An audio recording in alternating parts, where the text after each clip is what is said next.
ఒక రాజకీయ ప్రేరేపిత విచారణలో భాగంగా నరసింహారెడ్డి గారి వ్యవహార శైలి చెత్తాచెదారమని దేన్నన్నారు?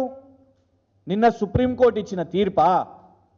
చీఫ్ జస్టిస్ ఆఫ్ ఇండియా మిమ్మల్ని ఎంక్వైరీ కమిషన్ చైర్మన్గా తప్పించాలి అని చెప్తే ఇది చెత్తాచెదారమని ఎట్లా అంటారు? దేన్ని చెత్తాచెదారమన్నారు? ఈ కేసు చెత్తాచెదారమా? ఈ ఎంక్వైరీ కమిషన్ చెత్తాచెదారమా? సుప్రీంకోర్టు తీర్పు చెత్తాచెదారమా? లేదు కేసీఆర్ గారి గురించి మీరు మీడియాలో మాట్లాడింది చెత్తాచెదారమా? నరసింహారెడ్డి గారు సమాధానం చెప్పాల్సిన అవసరం ఉన్నది. ఎందుకంటే నిన్న విచారణ జరిగింది సుప్రీంకోర్టులో. It is a matter of sub జుడిస్.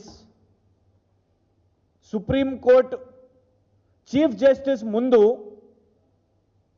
విచారణ జరిగినప్పుడు, వాదోపవాదాలు జరిగినప్పుడు ఒక్కసారి సుప్రీంకోర్టు ఒక నిర్ణయం తీసుకున్న తర్వాత కోర్టుల అలుసత్వం గురించి ఎట్లా మాట్లాడతారు మీరు? కంటెంప్ట్ ఆఫ్ కోర్ట్ కాదా నరసింహారెడ్డి గారు? మీరు ఇంత సీనియర్ రిటైర్డ్ జడ్జి కదా, మీరు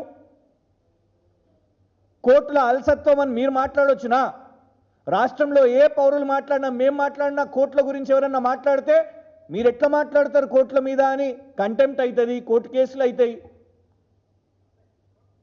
కేవలం మిమ్మల్ని మీరు మీడియాలో అత్యుత్సాహంగా మీరు మాట్లాడిన దాన్ని లేవనెత్తినందుకు మాట్లాడితే చెత్తాచెదారం, కోర్టుల అలసత్వం. ఎందుకు మీ మీద కాన్స్టిట్యూషన్ ఆఫ్ ఇండియా 142 ప్రకారంగా మీ మీద ఎందుకు విచారణ జరగొద్దు? కంటెంప్ట్ ఆఫ్ కోర్ట్ చేసినందుకు ఆనరబుల్ సుప్రీంకోర్టు మీ మీద విచారణ చేపట్టగలుగుతుంది. సుప్రీంకోర్టు తీర్పునే మీరు కోర్టుల అలసత్వం అని, వాళ్ళ కర్మ వాళ్ళకి అవుతుందని, వెధవ మాటలని, వాళ్ళ కుమార్తె జైలుకు పోయిందని, పొలిటికల్ స్టేట్మెంట్స్ కదా ఇది. మేము మాట్లాడింది కూడా, మేము ఎత్తింది కూడా ఇదే. ఈ రాష్ట్రంలో కేసీఆర్ గారు ఓడిపోయిన తర్వాత, వారి ప్రభుత్వం దిగిపోయిన తర్వాత వేసిన కమిషన్లు జరుగుతున్న రోజు media trial by these commissions